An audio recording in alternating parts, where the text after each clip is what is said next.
Hello students, this is Jyotsna and welcome to you all on my YouTube channel learn with Jyotsna. स्वागत है आप सभी का एक बार फिर से मेरे यूट्यूब चैनल पर। इसमें आज की क्लास में हम लोग सीडीपी के कुछ इंपॉर्टेंट क्वेश्चंस, साइकोलॉजी के कुछ इंपॉर्टेंट क्वेश्चंस जो सारे टीचिंग एग्जाम्स में आपके लिए बेनिफिशियल होने वाले हैं, like CTET and super TET. तो आइए स्टार्ट करते हैं।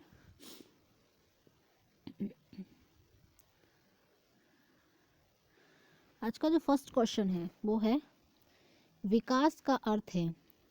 विकास का मतलब क्या होता है? तो विकास यानी डेवलपमेंट का मतलब क्या होता है?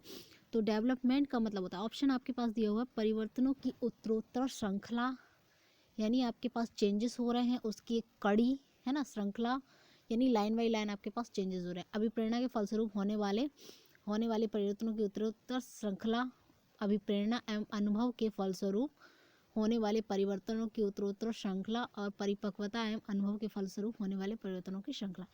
यानी या तो परिपक्वता और अनुभव के परिणाम स्वरूप आप में चेंजेस आ रहे हैं, ठीक है, या मोटिवेशन या फिर अनुभव के फलस्वरूप आप में चेंजेस आ रहे हैं ना, या फिर अभिप्रेरणा के फलस्वरूप आप में चेंजेस आ रहे हैं, या फिर आप में, है ना, ये सब चीज़ें। तो इस क्वेश्चन का जो आंसर होगा आपके पास, विकास का अर्थ है परिवर्तनों की श्रृंखला, है ना, परिवर्तनों की श्रृंखला। तो ऑप्शन नंबर ए इसका राइट आंसर हो जाएगा। नेक्स्ट क्वेश्चन है हमारा, खिलौनों की आयु कहा जाता है। तो खिलौनों की आयु कहा जाता है पूर्व बाल्यावस्था को। किसको? पूर्व बाल्यावस्था, यानी option number A right answer. Next question है, शिक्षा मनोविज्ञान की दृष्टि से निम्न में से कौन सा कथन सत्य है? तो शिक्षा मनोविज्ञान की दृष्टि से जो कथन सत्य है वो कौन सा है? वो है हमारा, विद्यालय में आने वाले बच्चों को कोई पूर्व ज्ञान नहीं होता है। ऐसी बात गलत है, क्योंकि बच्चे कुछ ना कुछ सीख लेकर ही अपने घर से आते हैं, भले ही वो टूटी फूटी लैंग्वेज में ही अपनी बातों को एक्सप्रेस क्यों ना कर रहे हो। बच्चे अपने ज्ञान का सृजन स्वयं करते हैं, बिल्कुल सही, ऐसा प्याजे बोलते हैं। बच्चे यथावत ये वही सीखते हैं जो उन्हें पढ़ाया जाता नहीं, बहुत सी चीज़ें बाहर से भी सीखते हैं और कुछ चीज़ें वो घर से अपने माँ बाप से भी सीख के आते हैं। अधिगम प्रक्रिया में बच्चों को कष्ट होता है, गलत बात है, ये भी गलत है। ऑप्शन नंबर 2 राइट आंसर हो जाएगा। नेक्स्ट क्वेश्चन है, बुद्धि के संबंध में सही कथन क्या है? तो पहला कथन है हमारे पास, समायोजन करने की क्षमता है, बिल्कुल सही है, यानी आप अडॉप्ट कर पा रहे हो, एनवायरनमेंट में मैनेज कर पा रहे हो। सीखने की क्षमता, हाँ आप कुछ सीख पा रहे हो। संक्षिप्त तार्किकता की क्षमता है, तर्क कर पा रहे हो। ये सारी चीज़ें आपकी बुद्धि में आ जाएंगी, यानी ऑप्शन नंबर 4 राइट आंसर हो जाएगा। नेक्स्ट क्वेश्चन है हमारा, किस मनोवैज्ञानिक के अनुसार विकास एक सतत एवं धीमी प्रक्रिया है? तो ऐसा कहते हैं स्किनर, फ्रॉडरिक स्किनर कहते हैं विकास एक सतत और धीमी प्रक्रिया। नेक्स्ट क्वेश्चन है, मैकडूगल के अनुसार मूल प्रवृत्ति है जिज्ञासा का संबंध किससे? तो जिज्ञासा का संबंध है ऑप्शन नंबर 3 आश्चर्य से। नेक्स्ट क्वेश्चन है हमारा, एक अच्छा अध्यापक अभ्यर्थियों के मध्य, थोड़ा जूम कर लेते हैं, एक अच्छा अध्यापक विद्यार्थियों के मध्य बढ़ावा देता है, क्या बढ़ाता है? असहयोग की भावना, बिल्कुल गलत है। प्रतिद्वंद्वता, लड़ाई झगड़ा, ये गलत है। तटस्थता यानी कि एक दूसरे के अग बगल में आना, ये सब नहीं। सहयोग की भावना बढ़ाता है, यानी option number 2 is the right answer. Next question है हमारा, मनोविज्ञान शिक्षा का आधारभूत विज्ञान है, किसने कहा है? तो मनोविज्ञान शिक्षा का आधारभूत विज्ञान है, यानी शिक्षा कुछ ना कुछ चीज़ सिखाता है, शिक्षा के लिए ही ये विज्ञान है, ऐसा BF स्किनर कहते हैं, यानी option number 4 is the right answer. Next question है, मानव विकास के क्षेत्रों को विभाजित किया जाता है। मानव विकास के क्षेत्रों को विभाजित किया जाता है, कौन सा? शारीरिक, आध्यात्मिक, संवेगात्मक, सामाजिक। ठीक है, शारीरिक, संज्ञानात्मक, संवेगात्मक और सामाजिक। संवेगात्मक, संज्ञानात्मक, आध्यात्मिक, सामाजिक, मनोवैज्ञानिक, है ना। मनोवैज्ञानिक, संज्ञानात्मक, संवेगात्मक और शारीरिक। तो इसमें ऑप्शन नंबर 3 आपका राइट आंसर हो जाएगा, संवेगात्मक और संज्ञानात्मक। ये तीनों चीज़ें आपकी आ जाएंगी, संवेगात्मक विकास, संज्ञानात्मक, आध्यात्मिक विकास, सामाजिक विकास, मनोवैज्ञानिक विकास। ओके। नेक्स्ट क्वेश्चन है हमारा, वाइगोत्स्की के सिद्धांत का निहितार्थ है। वाइगोत्स्की का सिद्धांत क्या कहता है, ये आपको बताना है। तो वाइगोत्स्की के सिद्धांत में सहयोगात्मक समस्या समाधान, हाँ वो ZPD की बात करते हैं, जोन ऑफ प्रॉक्सिमल डेवलपमेंट, ठीक है। प्रत्येक विद्यार्थी को व्यक्तिगत रूप से दत्त कार्य देना, ये ऐसा कुछ नहीं है। प्रारंभिक व्याख्या के बाद कठिन सवालों को हल करने बच्चे की सहायता ना करना, ऐसा भी कुछ नहीं है। बच्चे उन बच्चों की संगति में श्रेष्ठतम रूप से सीखते हैं जिनका बुद्धि लब्धांत उनके बुद्धि लब्धांत से कम होता है, ऐसा कुछ नहीं, बल्कि इसमें क्या है, सहयोग द्वारा सीखना। ZPD की बात करते हैं, जोन ऑफ प्रॉक्सिमल डेवलपमेंट, यानी option number 1 is the right answer. Next question है हमारा, बुद्धि लब्धि मापन के जन्मदाता कौन है, यानी फादर ऑफ IQ मापन के जन्मदाता हैं टर्मन। कौन है? टर्मन। ये क्वेश्चन कई बार घुमा फिरा के पूछा गया है। नेक्स्ट क्वेश्चन है हमारा, मानव विकास के क्षेत्रों को विभाजित किया जाता है किस विकास के क्षेत्रों में? जैसे मैंने अभी आपको पहले ही बताया, इसका आंसर बताया था आपको मैंने। शारीरिक आ जाएगा, मनोवैज्ञानिक आ जाएगा, संवेगात्मक और शारीरिक, सभी आ जाएगा। मनोवैज्ञानिक, संज्ञानात्मक, संवेगात्मक और शारीरिक। Next question, I think questions repeat हो रहे हैं कुछ।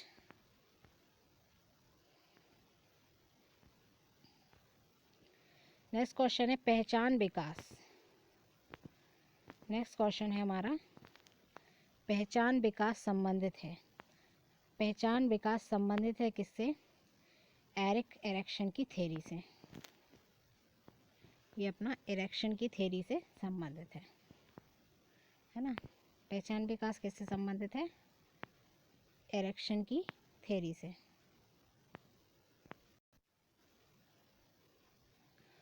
पहचान विकास आपका किससे संबंधित है?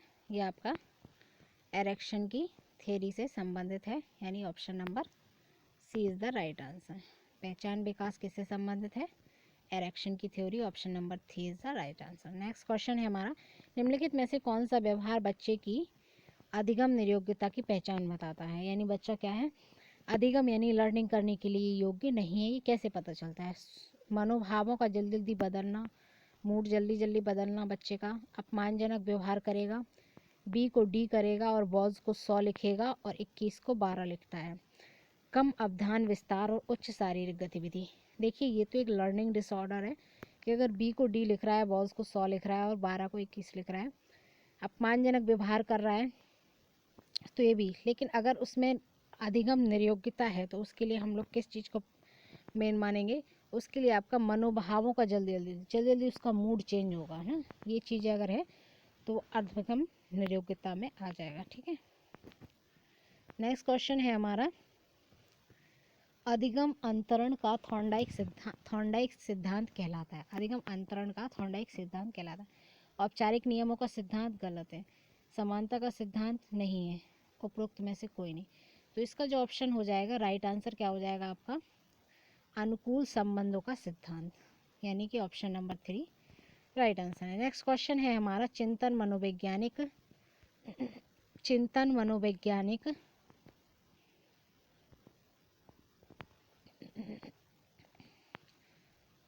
चिंतन जो है हमारा नेक्स्ट क्वेश्चन है, चिंतन मानसिक क्रिया है। चिंतन कौन सी क्रिया है? मानसिक।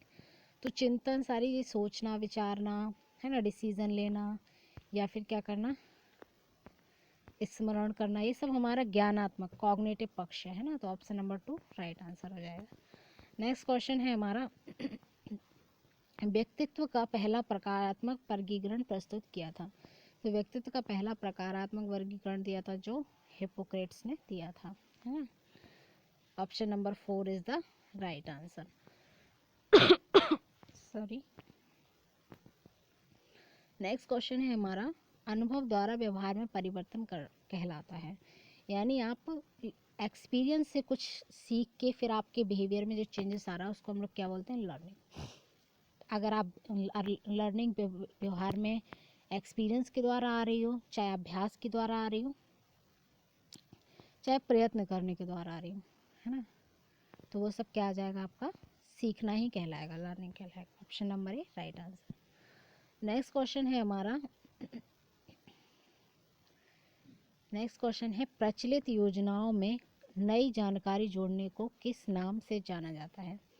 यानी ये होता है वही कि जिसमें आपके पास ऑलरेडी पॉकेट्स बनी हुई हैं इन्फॉर्मेशन की, आपको उसी से संबंधित, मान लीजिए पहले किसी ने आपको बताया कि भाई जितने क्या बोलते हैं कि तोता, पक्षी लोग आसमान में उड़ते हैं, किसी ने फिर आपको कहीं तोता दिखाई दिया, फिर वो भी आपको उड़ता हुआ दिखाई दिया, तो किसी ने बताया ये तोता है, तो आपने पक्षी वाला जो आपके दिमाग में बॉक्स बनाया उसमें आपने ऐड कर लिया कि भाई पक्षी में एक तोता भी होता है और वो भी उड़ता है। तो इसको बोलते हैं अपन क्या, असिमिलेशन यानी आत्मसातीकरण, जिसकी बात प्याजे करते हैं, है ना।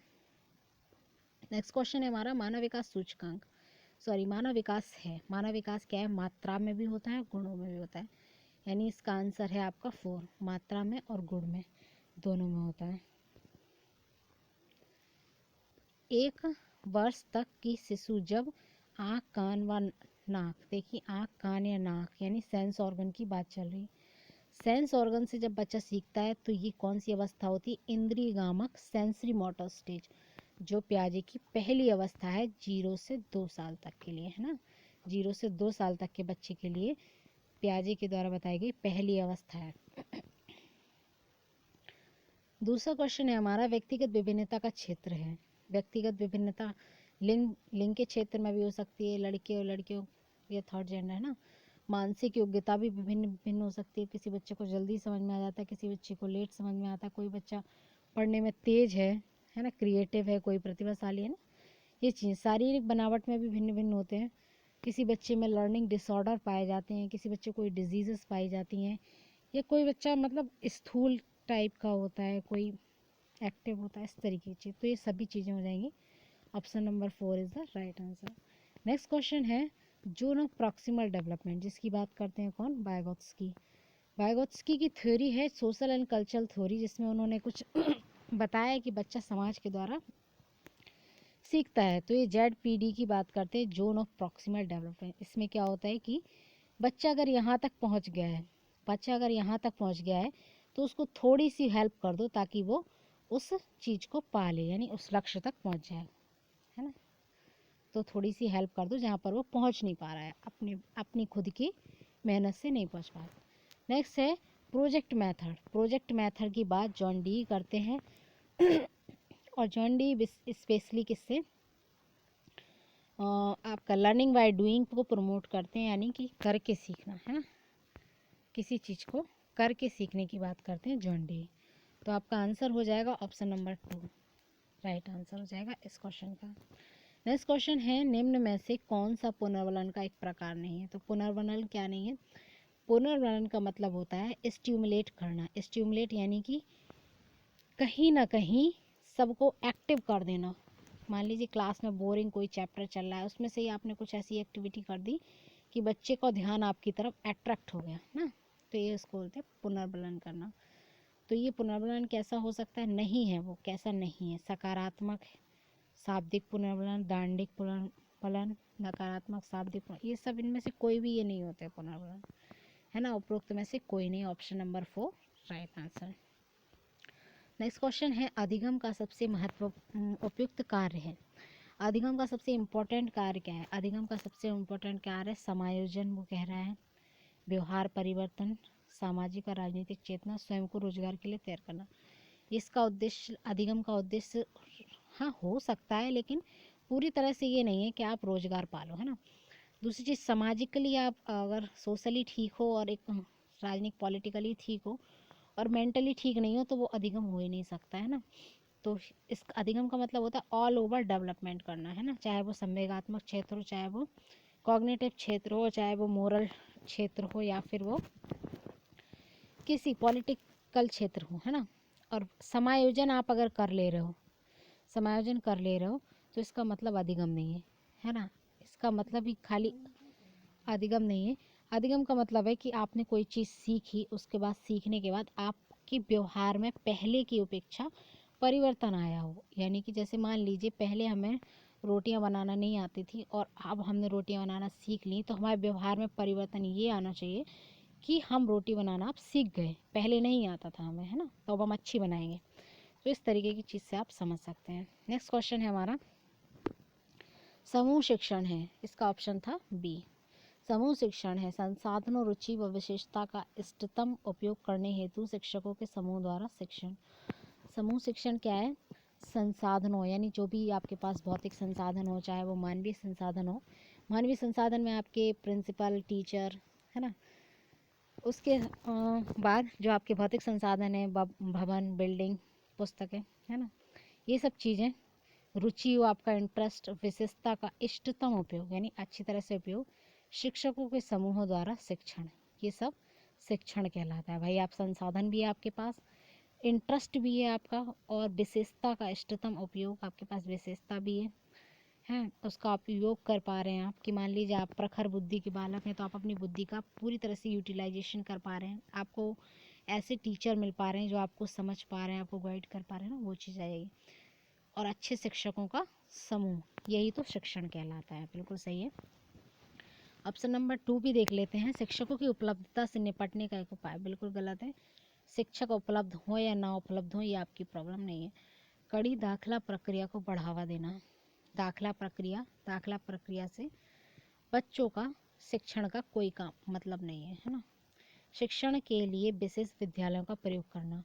ऐसा नहीं है, शिक्षण तो घर में भी सिखाया जा सकता है, शिक्षण तो स्कूल के बाहर भी सिखाया जाता है। ऐसा तो एनसीएफ भी कहता है कि शिक्षा को स्कूल के बाहर जोड़िए, आप स्कूल के बाहर की कड़ियों से जोड़िए, ताकि शिक्षा क्या हो, एक चार दीवारी से बाहर निकल पाए और शिक्षा शब्द बहुत ही विस्तृत हो पाए और बच्चा कहीं भी सीख पाए, है ना। तो ये बात है। प्रयोगात्मक विधि को सर्वप्रथम प्रस्तावित किया था। प्रयोगात्मक विधि को किसने बताया था? सबसे पहले 1879 में विलियम वुंट ने पहली प्रयोगशाला खोली थी, तभी से मनोविज्ञान का आरंभ भी हुआ है। इसके पहले मनोविज्ञान क्या था? एक दर्शन शास्त्र था, तो ये विलियम वंट ने खोली थी पहली प्रयोगशाला, है ना। उसके बाद नेक्स्ट क्वेश्चन है, एक सजीव कक्षा स्थिति में निम्नलिखित में से सबसे अधिक संभावित है। सजीव कक्षा स्थिति में सबसे अधिक संभावित क्या है? हंसी का शोर, पूर्ण रूप से शांति, तेज आवाज़ में वार्तालाप। देखिए, आप वार्तालाप कर रहे हैं तो आप फिर मतलब वार्तालाप कर रहे हैं यानी पढ़ने नहीं आया, बात करनी है। पूर्ण रूप से शांति, अगर शांत रहेंगे तो फिर बच्चे सीखेंगे कैसे?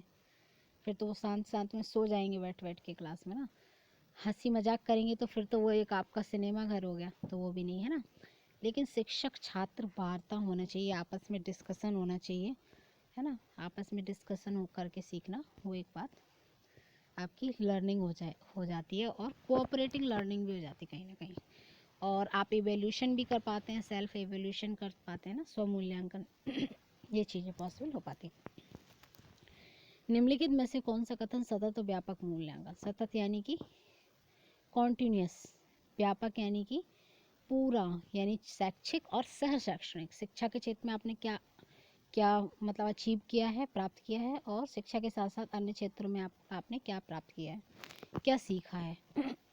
तो वैसा मूल्यांकन एवोल्यूशन के लिए सही नहीं है। बताइए, नहीं देख लेंगे कौन सा कथन सतत व्यापक मूल्यांकन के लिए सही नहीं है। तो यह एक विद्यालय आधारित मूल्यांकन है, ये तो सही है, विद्यालय में ही होता है। यह विद्यार्थियों में तनाव को कम करता है, ये भी कहीं ना कहीं सही है, क्योंकि बच्चे को अपनी एक्चुअल स्थिति पता चल जाती है कि भाई हमने इतना सीख लिया है, अब हमें इसके आगे से मेहनत करनी स्टार्ट करनी है।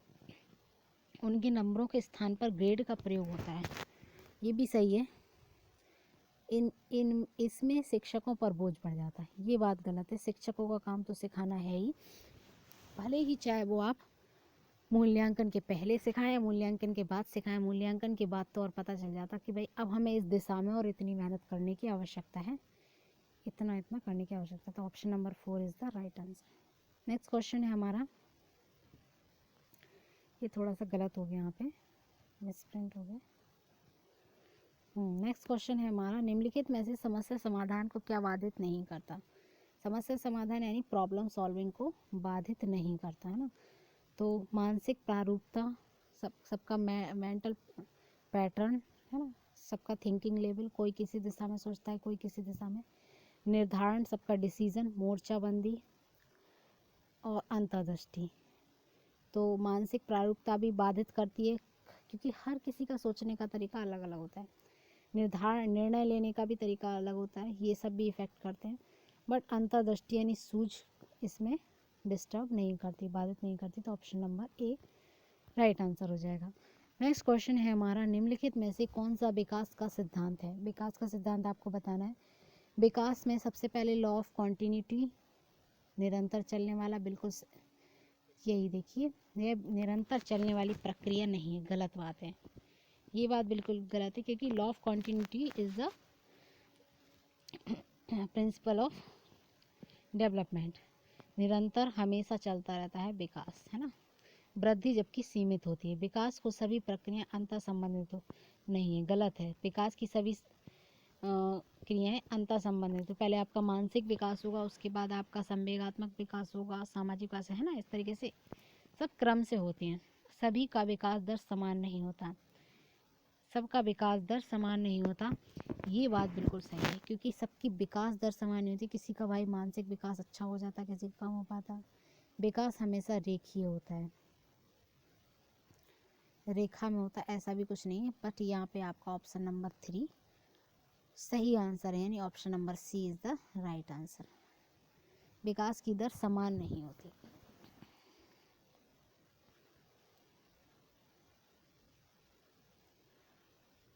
नेक्स्ट क्वेश्चन है हमारा, शिक्षार्थी व्यक्तिक विभिन्नता प्रदर्शित करते हैं। बिल्कुल सही है, इंडिविजुअल डिफरेंसेस, जो कि हमें साइकोलॉजी की वजह से ही पता चल पाया कि भाई व्यक्तिगत विभिन्नता है। सभी रुचि क्षमता योग्यता और कह सकते हैं कि हर चीज़ों में एक दूसरे से भिन्न है, स्वभाव में, रंग रूप में। तो फिर उनकी शिक्षा कैसे एक जैसी हो सकती है ना, क्योंकि उनको शिक्षा भी, जब उनकी मानसिक स्थिति अलग अलग है तो उन्हें शिक्षा भी अलग अलग तरीके से दी जानी चाहिए। तो व्यक्तिक विभिन्नता प्रदर्शित करती है, तथा शिक्षक को अधिगम की एक समान गति पर बल देना चाहिए।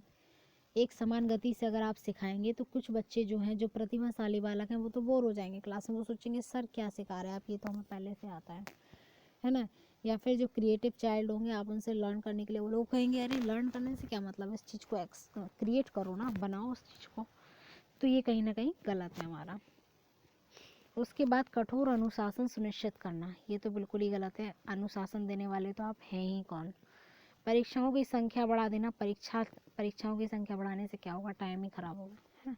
ऑप्शन नंबर 4 आपका राइट आंसर है, सीखने के विविध अनुभवों को उपलब्ध कराना। बिल्कुल सही है, क्योंकि आप जितनी अच्छी नई नई चीज़ें बच्चों को मौका देंगे सीखने के, जितने भी अनुभव देंगे, जितने भी नए नए उनके सामने अपॉर्चुनिटी, अवसर देंगे, तो वो बेहतर सीख पाएंगे और खुद को भी आकलन कर पाएंगे। नेक्स्ट क्वेश्चन है हमारा, सीखने की प्रोजेक्ट विधि किस अवस्था के लिए उपयोगी है।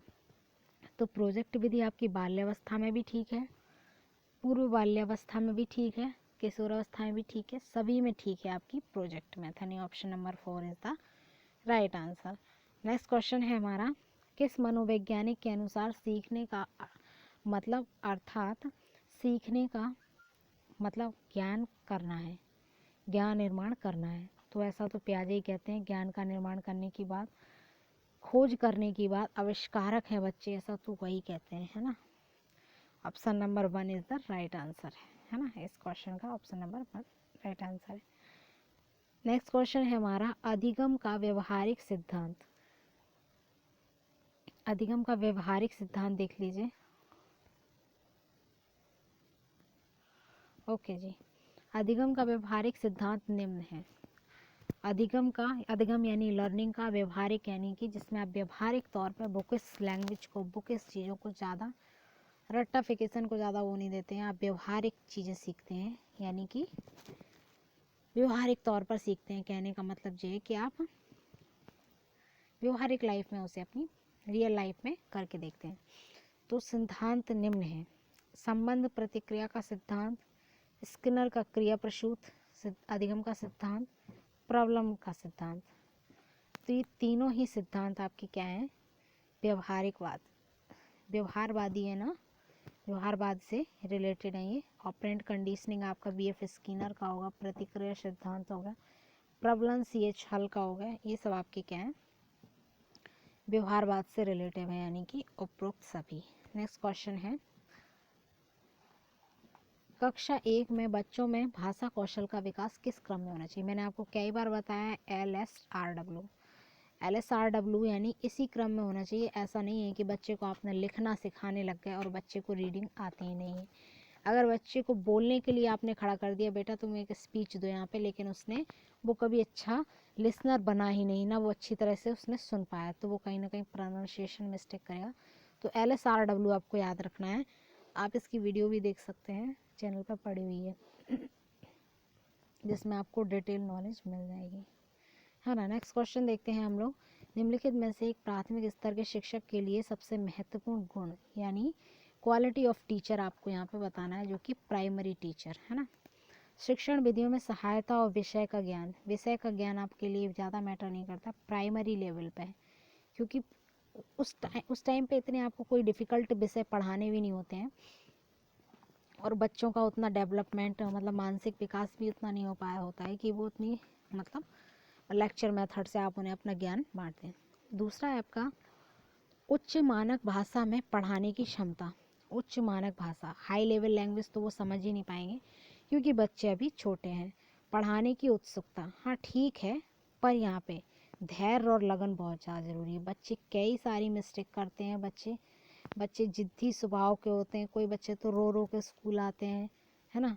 अगर आप उनसे ही चिड़चिड़ाने लग गए तो इसका मतलब आप अच्छे टीचर नहीं हैं, है ना। प्राइमरी का बच्चा कितनी बातें करता है, शरारतें करता है ना, एक दूसरे को मारपीट करता है, डिसिप्लिन करता है। अगर आपके अंदर धैर्य नहीं है तो आप उनको सहन नहीं कर पाएंगे। दूसरी चीज़, आप मतलब टीचिंग जॉब नहीं कर पाएंगे अगर आप में लगन भी नहीं है। आपको लगेगा अरे बच्चे तो खुद शरारत कर रहे, क्या पढ़ाए इन्हें, छोड़ो, तो वो कहीं ना कहीं आपको नहीं करना। तो ये आपकी धैर्य और लगन दोनों चीज़ें बहुत ज़रूरी है at the primary level. Next question है हमारा, नेक्स्ट क्वेश्चन है समेकित भाषा। समेकित यानी इंक्लूसिव लैंग्वेज, सभी की भाषाओं को सम्मान करना। बच्चे भिन्न भिन्न भाषाओं के बच्चे स्कूल में आते हैं, किसी की भाषा कुछ है भाई, कोई बंगाली बोलता है, कोई गुजराती बोलता है, कोई मराठी बोलता है, सबका स्वागत है क्योंकि समावेशी क्लास है हमारी। सभी भाषा का, सभी धर्म का, सभी जाति के बच्चों का सम्मान है ना। तो ये क्या बताती है, सभी बच्चों के लिए एक समान शिक्षण विधि। समेकित भाषा क्या इंगित करती है, सामान्य बच्चों में भिन्न रूप से योग्य बच्चों के लिए एक ही स्कूल। देखिए समेकित से मतलब है यहाँ पे चाहे वो बच्चा शारीरिक रूप से, चाहे वो मानसिक रूप से, चाहे वो संवेगात्मक रूप से, और चाहे वो सामाजिक रूप से, या फिर वो इकोनॉमिकली, किसी भी रूप से अगर वो एक दूसरे से भिन्न है, उन सभी को एक ही छत के नीचे एक साथ शिक्षा देना ही समावेशी शिक्षा कहलाती है हमारी। तो आई थिंक यहाँ पे समावेशी शिक्षा होना चाहिए था ना। तो सामान्य बच्चों में भिन्न रूप से योग्य बच्चों, है ना, अलग अलग क्षमताओं वाले बच्चों के लिए एक ही स्कूल, सबको एक ही छत के नीचे शिक्षा देना, ये आपका राइट आंसर हो जाएगा। सामान्य बच्चों में भिन्न रूप से योग्य बच्चों के लिए पृथक स्कूल, पृथक सेग्रीगेशन की बात आपकी क्या बोलते हैं, ये इंक्लूसिव एजुकेशन नहीं करती है, ये अलगाव की बात नहीं करती। ये ऑप्शन आपका गलत है। एक ही शिक्षण विधि कैसे हो सकती है जब उनकी क्षमताएं योग्यताएं और सीखने का तरीका अलग अलग है, तो उनकी क्वालिटी अलग अलग है, उनकी समस्याएं अलग अलग हैं, तो शिक्षण विधि एक कैसे हो सकती है। तो ये भी आपका ऑप्शन गलत हो जाएगा। नेक्स्ट क्वेश्चन है सामान्य बच्चों में भिन्न रूप से योग्य बच्चों के लिए एक समान सुविधा। एक समान सुविधा नहीं हो सकती, किसी बच्चे को कम दिखाई देता है, कोई बच्चा विजुअली डिसेबल्ड है और उसको दिखाई नहीं दे रहा है, तो आप उसके लिए सहायक सामग्री, ऐसी सहायक सामग्री का प्रयोग करेंगे जो ऑडियो फ़ोन के थ्रू आप उसे सुनाएंगे कि भाई आपको बेटा दिखाई नहीं देता है, कम दिखाई देता है, तो आप सुन के उस चीज़ को सीख सकते हैं। या कोई बच्चा सुन नहीं पाता है तो उसके लिए आप विजुअल कुछ इक्विपमेंट लाएंगे जिनके थ्रू आप उसे सिखाएंगे। तो ये बात हुई, एक से ऐसी समान सुविधाएं सबके लिए नहीं होनी चाहिए ना, क्योंकि उनकी क्या है, क्योंकि उन बच्चों की आवश्यकताएं भी भिन्न है ना, तो कैसे हो सकता है सब एक जैसा।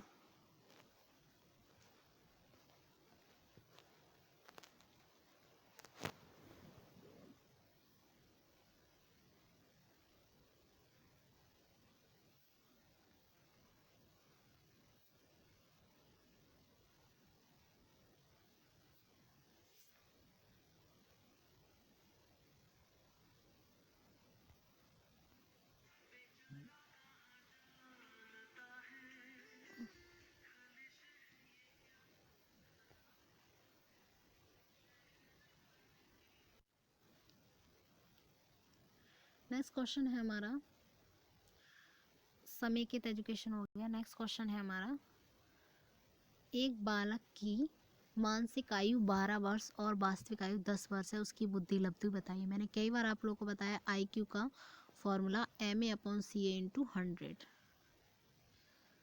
तो MA उसका कितना है, मेंटल एज कितना है 12 अपॉन उसकी क्रोनोलॉजिकल एज कितनी है 10 इंटू 100 कर देंगे हम लोग, तो आंसर आ जाएगा 10 10 जा 100 और 12 10 जा 120, यानी आंसर आ जाएगा आपका ऑप्शन नंबर C 120 आपका MA/CA इंटू 100 करके। MA मेंटल एज 12 है इस बच्चे की और क्रोनोलॉजिकल एज उसकी 10 वर्ष है, इंटू 100 कर देंगे अपॉन करके 120 आंसर आ जाएगा।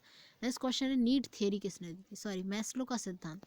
मैस्लो ने आवश्यकता की सिद्धांत दिया था, आवश्यकता की सिद्धांत दिया था, ये आप चैनल पर भी वीडियो देख सकते हैं। नेक्स्ट क्वेश्चन है हमारा निम्नलिखित में से, नेक्स्ट क्वेश्चन है हमारा निम्नलिखित में से कौन सा प्रक्षेपण परीक्षण नहीं है, प्रक्षेपण परीक्षण नहीं है। तो ये आपका थीमेटिक परसेप्शन टेस्ट TAT भी है आपका प्रक्षेपण परीक्षण। नेक्स्ट आपका डॉक्टर A मैन टेस्ट भी है। 16 पर्सनालिटी फैक्टर ये आपका नहीं है। रोसा इंकलॉक टेस्ट हरमन रोशा ने दिया था, ये भी है, ये भी है, ये भी है, बट आपका ऑप्शन नंबर C नहीं है यहाँ पे, पर्सनालिटी फैक्टर ये नहीं है। अभिप्रेरणा का परिणाम है, अभिप्रेरणा यानी मोटिवेशन का क्या परिणाम निकलेगा भाई, अगर आप मोटिवेट हैं तो उसका क्या रिजल्ट निकलेगा। अगर आप मोटिवेट हैं तो उत्तेजनापूर्ण व्यवहार गलत बात है, अगर आप मोटिवेटेड हैं तो आप उत्तेजनापूर्ण व्यवहार कैसे कर सकते हैं। अंतर्निर्देशित व्यवहार ये भी गलत है। व्यवहार समाधान अभिव्यक्ति, व्यवहार समाधान अभिव्यक्ति भी गलत है। लक्ष्य ओरिएंटेड यानी गोल ओरिएंटेड बिहेवियर आप करेंगे अगर आप मोटिवेटेड हैं। अगर आप मोटिवेटेड हैं किसी काम के लिए, चाहे वो आंतरिक प्रेरणा हो या फिर वो बाह्य प्रेरणा हो, तो आंतरिक प्रेरणा आपको गोल ओरिएंटेड बिहेवियर करने के लिए एग्रेसिव करेगी ना। नेक्स्ट क्वेश्चन है हमारा विकास के मनोवैज्ञानिक सिद्धांत। विकास के सिद्धांत बताना है आपको, किसने दिए थे। तो विकास के मनोवैज्ञानिक सिद्धांत किसने दिए थे। इस क्वेश्चन का right answer I think print नहीं हो पाया। विकास की थ्योरी, इस क्वेश्चन को मैं नेक्स्ट वीडियो में डिस्कस करूँगी।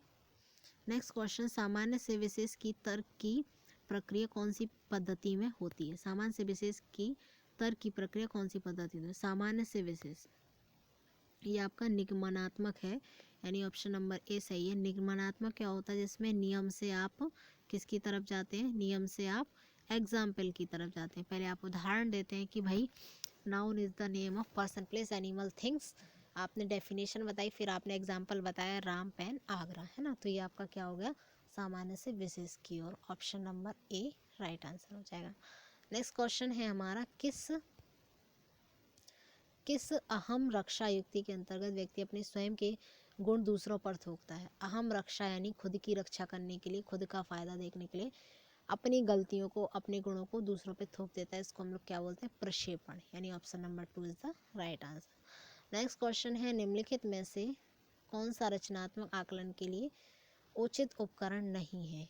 अगर आपको किसी बच्चे का क्रिएटिविटी देखना है तो आप उसके लिए, आपको क्रिएटिविटी चेक करना है तो आप उसके लिए क्या करेंगे, उसको आप मौखिक प्रश्न देंगे। मौखिक प्रश्न हो सकते, कई बार बच्चा रट के भी आ जाए, दत्तकार वो कई बार देख देख के भी करके ले आया है ना, प्रोजेक्ट वर्क वो कई बार देख देख के करके ले आया। प्रश्नोत्तरी और खेल के द्वारा भी आप उसकी क्रिएटिविटी नहीं देख पाएंगे। अगर आप सत्र परीक्षा लेंगे तब वहाँ पे हम देख पाएंगे, कुछ ऐसे क्वेश्चंस देखे जिनमें वो अपनी अभिव्यक्ति करे, तो पता चलेगा कि बच्चा कितना क्रिएटिव है। Option number 4 is the right answer of that question. Next question है तत्परता का सिद्धांत किसने दिया था, वही थॉर्नडाइक ने दिया था। तत्परता, अभ्यास और प्रभाव का सिद्धांत, ये option number 3 is the right answer. ये कुछ मुख्य नियम है थॉर्नडाइक के, कुछ 3 मुख्य नियम है और 5 गौण नियम है। किसी उद्दीपक के निरंतर दिए जाने से व्यवहार में होने वाला अस्थायी परिवर्तन। अगर मान लीजिए किसी उद्दीपक को आप निरंतर दिए जाने वाले व्यवहार में होने वाला, कोई निरंतर उसे व्यवहार दिया जा रहा है, उससे उसमें कोई चेंजेस आ रहे हैं, है ना।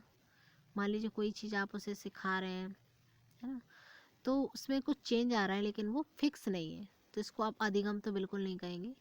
क्योंकि स्थायी परिवर्तन होता है अधिगम। अभिप्रेरणा भी नहीं हो सकता, मोटिवेशन कैसे हो सकता, अस्थायी अधिगम भी नहीं, अस्थायी अधिगम तो कुछ होता ही नहीं है। इसे अभ्यस्तता कहेंगे। क्या? अभ्यस्तता। Option number A right answer है। नेक्स्ट क्वेश्चन है सृजनात्मकता। सृजनात्मक मुख्य रूप से डैश से संबंधित होता है। सृजनात्मकता का मतलब होता है क्रिएटिविटी। सृजनात्मकता का मतलब होता है क्रिएटिविटी। तो ये आपकी दो टाइप की थिंकिंग होती है, एक तो आपकी कन्वर्जेंट, दूसरी डाइवर्जेंट। कन्वर्जेंट में आप क्या होते हैं, क्लोज एंडेड होते हैं। आप मतलब उतना ही बोलेंगे जितना आपको लर्न है, जितना चीज़ें आपने सीखी हैं, जितना आपने देखा है ना। पर आप अभिसारी चिंतन होता है। डाइवर्जेंट यानी दिशाओं में, कई सारी दिशाओं में सोचेगा इंसान ना।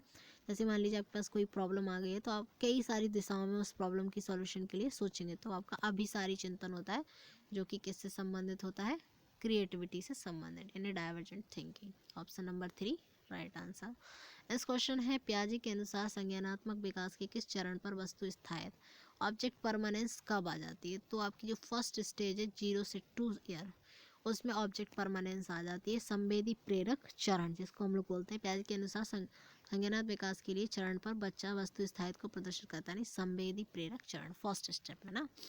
नेक्स्ट क्वेश्चन है हमारा, एक कक्षा में व्यक्तिगत विभिन्नताओं के क्षेत्र हो सकते हैं। बिल्कुल सही बात है। व्यक्तिगत विभिन्नता, इंडिविजुअल डिफरेंस तो आपका सीखने में भी होता है, कोई जल्दी सीख लेता है, कोई देर से सीख लेता है। किसी बच्चे का चरित्र अच्छा होता है, किसी बच्चे का चरित्र गाली देता है, उल्टे सीधे बोलता है, एंगर क्रोध करता है, गुस्सा करता है, बैड कम्युनिकेशन होती है। तो ये सब चीज़ें, चरित्र भी उसका किसी का बुरा होता है, किसी का इंटरेस्ट है, किसी के अलग होता है भाई, किसी को सिंगिंग पसंद है, किसी को रीडिंग पसंद है, किसी को रनिंग पसंद है, किसी को प्लेइंग पसंद है। इस तरीके की चीज़ें, सबके इंटरेस्ट भी अलग अलग होते हैं, तो ये सभी हो जाएगा इसमें।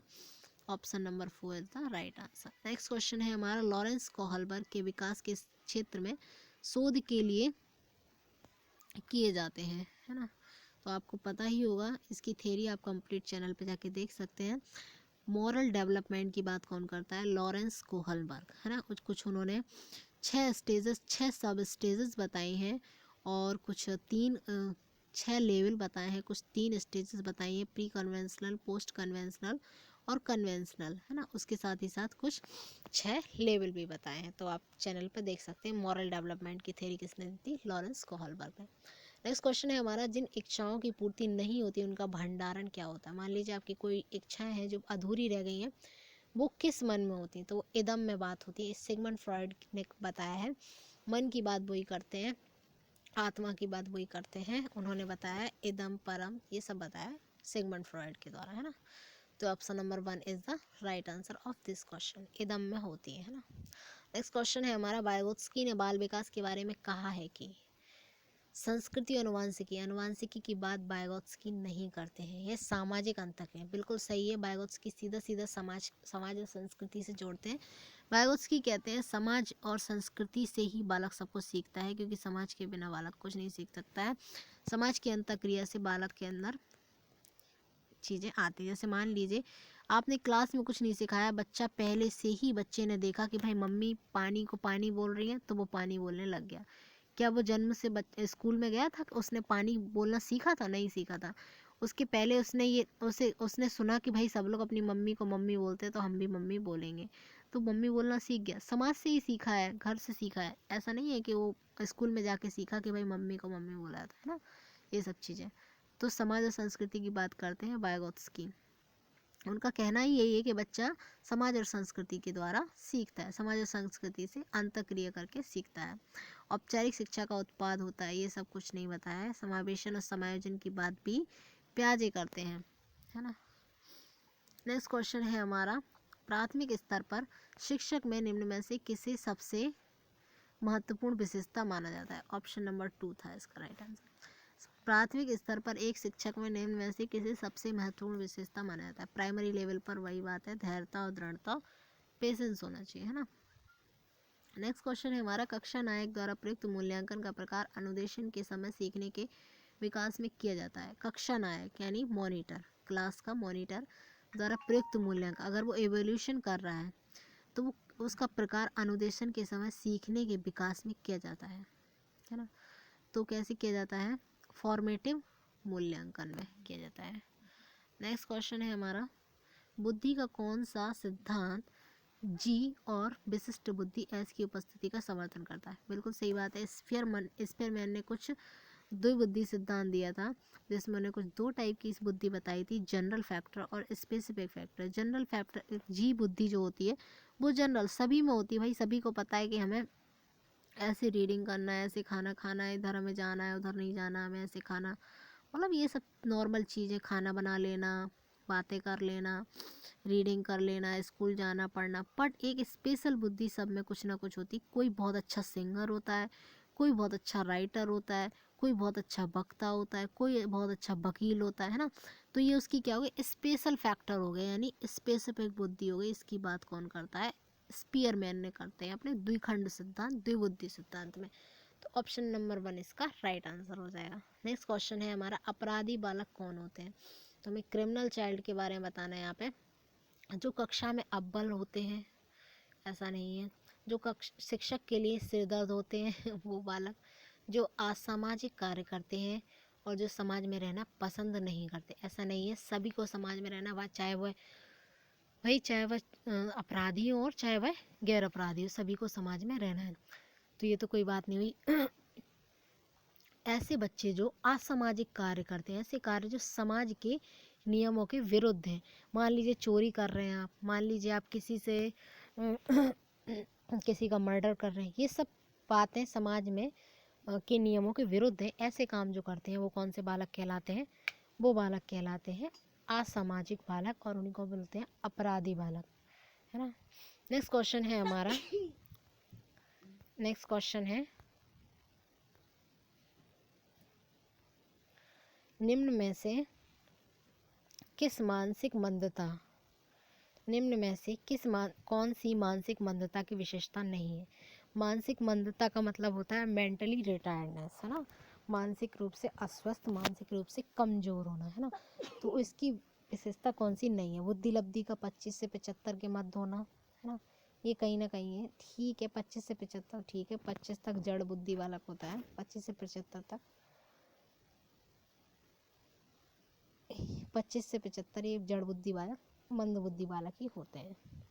विशेषता नहीं है पूछा है ना, तो ये विशेषता है। नेक्स्ट क्वेश्चन पूछा है, धीमी गति से सीखना है, दैनिक जीवन की क्रियाओं को नहीं कर पाना। हाँ बिल्कुल, स्लो लर्निंग और छोटी छोटी सी नॉर्मल दैनिक जीवन की क्रियाएं भी नहीं कर पाना, ये भी है मंद बुद्धि बालकों की विशेषता। नेक्स्ट ऑप्शन है हमारा, वातावरण के साथ अनुकूलन में कठिनाई। बिल्कुल सही है कि वो लोग क्या नहीं कर पाते हैं, समायोजन नहीं कर पाते हैं, अनुकूलन नहीं कर पाते हैं, वातावरण के साथ सामंजस्य नहीं बैठा पाते हैं, रह नहीं पाते हैं। मतलब उन्हें, उनकी किसी से लड़ाई झगड़ा होती रहती है, मनमुटाव होता रहता है, विचारों का तालमेल नहीं मिल पाता है ना, समाज में नहीं रह पाते हैं, एक साथ ग्रुप में नहीं रह पाते, उनकी किसी से बनती नहीं है। तो इस तरीके की चीज़ें होती हैं। तो ये भी उनकी विशेषता है मानसिक मंदता बालकों की। अंतः व्यक्तित्व संबंधों का कमजोर होना, बिल्कुल सही।